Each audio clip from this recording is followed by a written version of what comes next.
guys, welcome back to the channel. 2 videos in a row with no hat, huh? Trying to show off the new haircut from my new hairstylist. It's working out pretty good, but I'll be back with the hats tomorrow night for sure. Hat.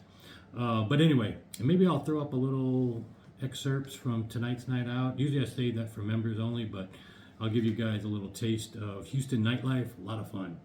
Anyway, wanted to do a follow-up, pretty much the last part of my The Home Entertainment Show coverage, with the coverages I normally do, my wrap-up, best of, and then I give you music clips that were basically featured in all the uploads that I did. And shout out to my subscriber James, who religiously puts these into a playlist, and then I can convert them using Soundees into Qobuz, Tidal, and also even YouTube. Sometimes they'll match with YouTube or the official music video, and sometimes that music video is worth watching. Also, you can start searching on YouTube for other versions of these songs that aren't on streaming. So that's very valuable, especially so many examples in the playlist I already have on my channel for YouTube content, where I find the YouTube version either better in quality or better in performance or both. And so in a lot of cases, as you know, if you're a longtime subscriber, my big tenet, one of the big tenets, is you've got to have this video content, because you're shortchanging yourself if you don't. But the other thing that came out of this show, usually I pick one song that is emblematic of the entire show for me, but most all of them I had heard before, so there wasn't one that stuck out. Although PBN playing Time Warp, I haven't heard that in a long time. It's a gimmicky track, but really cool, dynamic, definitely one that's memorable for this show that I'll always remember. But the other thing I'll remember is that rarely do I bring my USB stick and get it played. It just takes a lot of time and effort that I don't want to put the room through to have to load it.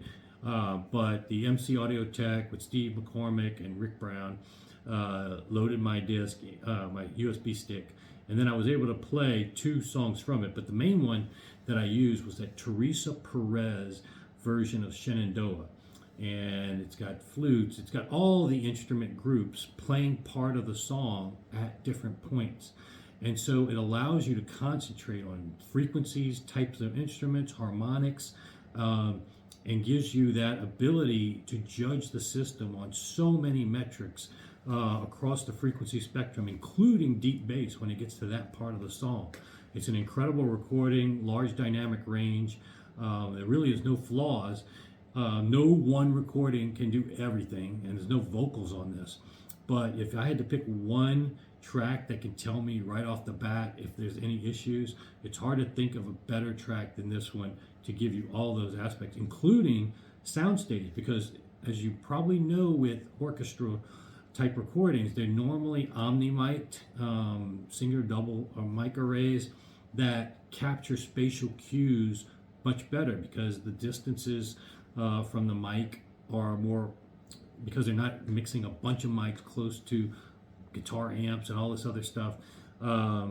There's some natural spatial cues captured in the miking that allows you sometimes to hear stuff 30 feet back, really close. And so this recording also does that. Now, this is a track that's hard to get. Join the membership group. I can tell you some other ways to get it. But the other thing is, I think maybe on eBay and some of the streaming services, you may be able to find it. In any case, look in the description. It'll have those links. That's all I really wanted to get across for you today. Off to Pacific Audio Fest next week. But in the interim, I'm going to share with you Pete the Greek's that I did when I went out to Munich. Going to give you that, and maybe another episode of the Rhapsody Audio Tour in Dallas. So lots of cool stuff coming. Sign up, subscribe if you haven't already, and I'll see you back here soon.